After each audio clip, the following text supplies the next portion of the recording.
Hello guys, welcome to cooking with Geetha. நம்ம சேனலை subscribe பண்ணாதவங்க சப்ஸ்கிரைப் பண்ணிக்கோங்க, ஷேர் பண்ணிக்கோங்க, மறக்காமல் சப்போர்ட் பண்ணுங்கள். நான் இப்போ ஒரு அட்டகாசமான, அதாவது கத்திரிக்காய் வச்சு காரக்குழம்பு அப்படியே வேறு லெவலாக அப்படியே சுவையோட பார்க்கவே நீங்கள் கண்டிப்பாக உங்களுக்கு சூப்பராக இருக்கும்னு தான் நினைப்பீங்க. இதே மாதிரி கலரை பார்த்தாலும் டேஸ்ட்டும் அப்படி தான் இருக்கும். கண்டிப்பாக இந்த ஒரு காரக்குழம்பு இந்த தொட்டுக்க எதுவுமே தேவையில்லைங்க. பார்க்கும்போதே அப்படி எச்சு ஊறுதில்லை உங்களுக்கும் எனக்கும் அப்படி தான் இருந்து சாப்பிடும்போது அவ்வளோ ஆசையாக இருந்தது. ஃபஸ்ட்டு கத்திரிக்காயை குட்டி கத்திரிக்காய்னா நல்லா சௌகரியமாக இருக்கும். நான் ஓரளவு குட்டி கத்திரிக்காய் தான் வாங்கியிருக்கேன். அதை அப்படி வாங்கி வதக்கி தனியாக எடுத்து வச்சுக்கோங்க. அதுக்கப்புறம் நல்லெண்ணெயை விட்டு கடுகு 1 டேபிள் ஸ்பூன், வெந்தயம் 1 டேபிள் ஸ்பூன், அப்புறம் ஜீரகம் 1 டேபிள் ஸ்பூன், வரமிளகாய், காஞ்ச மிளகாய், கருவேப்பிலை கொஞ்சம் போட்டுட்டு பொடியாக நறுக்கிற பெரிய வெங்காயம் அது நல்லா வதக்கி எடுத்துக்கோங்க.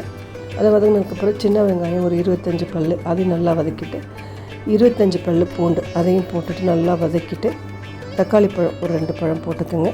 நல்லா குழைய வதக்கி எடுத்துக்கோங்க. இப்போ மசாலா தூள்லாம் மிளகாய்த்தூள், சாம்பார் பொடி, அப்புறம் மஞ்சப்பொடி, மல்லித்தூள் எல்லாத்தையுமே சேர்த்து ஆட் பண்ணிவிட்டு நல்லா வதக்கி விட்டுருங்க.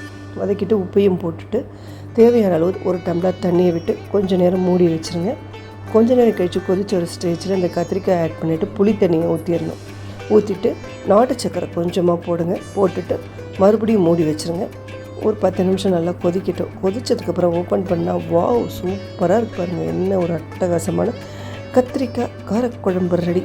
கண்டிப்பாக உங்களுக்கு இதே மாதிரி செஞ்சு பாருங்கள், பிடிக்கும். பிடிச்சிருந்தா நம்ம சேனலை சப்ஸ்கிரைப் பண்ணிக்கோங்க, ஷேர் பண்ணிக்கோங்க, மறக்காம